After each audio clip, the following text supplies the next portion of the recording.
إله إلا الله لا إله إلا الله لا إله إلا الله لا إله إلا الله.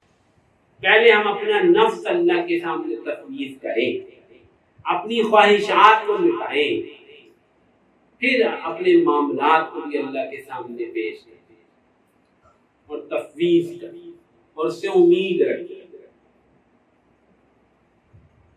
رسول اللہ صلی اللہ علیہ وسلم جب تہجد میں اٹھتے تھے تو یہ دعا کیا کرتے تھے نماز شروع کرتے ہی، اللہم لک الحمد انت نور السماوات والارض ولک الحمد انت قیم السماوات والارض ولک الحمد انت ملک السماوات والارض. اے اللہ تمام تعریفیں آپ کے لیے ہیں، آپ زمین و آسمان کا نور ہیں. تمام تعریفیں آپ کے لیے ہیں، آپ زمین و آسمان کے تھامنے والے ہیں. تمام تعریفیں آپ کے لیے ہیں، آپ زمین و آسمان کے مالک.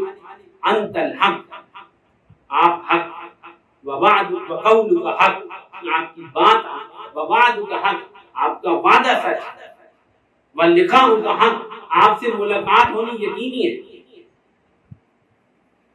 والنبیون حق، سارے نبی حق ہیں. والجنت حق، جنت حق ہے. والنار حق، حق نار حق ہے، جہنم موجود ہے. والنبیون حق، سارے نبی حق ہے. اللہم لک اسلمت، اے اللہ میں فرما برداری اختیار وبک آمنت، میں آپ پر ایمان لایا، میں نے آپ کے لیے فرما برداری اختیار کی. وعلیک توکلت، میں نے آپ کے اوپر بھروسہ کیا. وإلیک انبت، اور آپ کی طرف انابت کی. لک اسلمت وبک آمنت وعلیک توکلت وإلیک انبت وبک خاصمت، اور میں آپ کے سہارے سے ان کافروں سے ان سے جھگڑتا ہوں، جدال کرتا ہوں. وإلیک حاکمت، اور آپ کی جناب میں فیصلوں کے لیے پیش کرتا ہوں سارے معاملے. کیسی خوبصورت ترتیب ہے. لک اسلمت وبک آمنت وعلیک توکلت وإلیک انبت وبک خاصمت وإلیک حاکمت. تفویض ہی تفویض ہے اس میں، ہر چیز اللہ کے سپرد کر. آگے فاغفر لی بما قدمت وما اخرت وما اسررت وما اعلنت، اے اللہ مغفرت کر دیجیے جو میں نے پہلے برائیاں کی.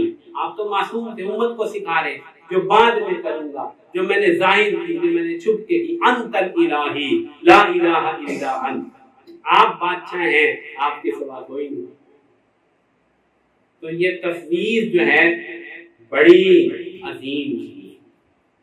اگر ہم تفویض کریں اور اپنے معاملات اللہ کے سپرد کریں گے اور اللہ کی ذات سے امید رکھیں گے تو اللہ تعالی ہمارے ساتھ بہت خیر کا اور مہربانی کا معاملہ فرمائیں گے اور ساری ہماری مصیبتیں پریشانیاں دور ہو جائیں گی. اور اگر یہاں مقدر میں کوئی تکلیف لکھی بھی ہوئی تو تفویض کرنے کی برکت سے اللہ تعالیٰ راضی ہو جائیں گے اور اس کے بدلے میں جو نقصان ہو گیا ہو اس کے بدلے میں اس سے بہت بڑھیا اور بہتر چیزیں عطا کریں. اور کیا چاہیے؟ اور جو تفویض نہیں کرتے، یہ بھی سن لیجئے، جو تفویض نہیں کرتے ان کا کیا حال ہوتا ہے؟ وہ ہر وقت مخلوق کے چکر میں رہتے ہیں، مخلوق کو راضی کرنے کے چکر میں. فلاں یہ کام کرا دے گا، فلاں سے ہو جائے گا، فلاں کر دے گا، فلاں سے مل لو، فلاں سے کر لو. اور دل ان کا ہر وقت پریشان رہتا ہے کہ ان کو بے یقینی بہت زیادہ ہوتی ہے. بے یقینی کی صورت بہت، کیفیت بہت، پتہ نہیں کیا ہوگا، پتہ نہیں کیا ہوگا. بے یقینی بہت زیادہ ہوتی ہے قلب میں. اور یہی کافروں کا حال بھی ہوتا ہے، بے یقینی کی کیفیت دل میں بہت زیادہ ہوتی ہے. اور ایسے آدمی کا جس کے اوپر یہ تفویض کی حالت نہ ہو، جو اس کا اللہ سے تعلق نہیں، معاملات وہ اللہ کے سپرد نہیں کرتا، نماز نہیں پڑھتا، اللہ سے نہیں مانگتا، دل میں بے یقینی ہے، اور پھر جب وہ عمل کی باری آتی ہے تو اکثر وہ شریعت کے خلاف عمل کر لیتا ہے. یاد رکھنا شریعت کے خلاف چلتا ہے کیونکہ اس کو اپنا معاملہ بچانے کی فکر ہوتی ہے. وہ کہتا ہے کہ کام خراب نہ ہو، حکم ٹوٹ جائے، یہیں سے ساری مدد اٹھ جاتی ہے، حکم توڑ دیتا ہے. یاد رکھنا حکم کو توڑ دینا سب سے بڑی آفت ہے. جس کی تفویض نہیں اللہ کی ذات پہ وہ حکم توڑ دے، اور جب حکم ٹوٹتا ہے تو اللہ کی مدد نصرت سب اٹھ جاتی ہے. اللہ کے وعدے حکموں کے ساتھ ہیں. تو یہ بہت بڑا نقصان ہے، دل میں بھی پریشانی اور عمل کی خرابی. اور جب عمل کی خرابی ہوتی ہے تو آہستہ آہستہ انسان پھر شریعت اور سنت سے دور ہی ہوتا چلا جاتا ہے اور آخرت کا یقین گھٹتا ہی چلا جاتا ہے. تو اللہ تعالیٰ سے دعا ہے اللہ تعالیٰ ہمیں تفویض کرنے کی توفیق نصیب فرمائے، اپنے معاملات کو اللہ کے سامنے پیش کرنے کی توفیق نصیب فرمائے.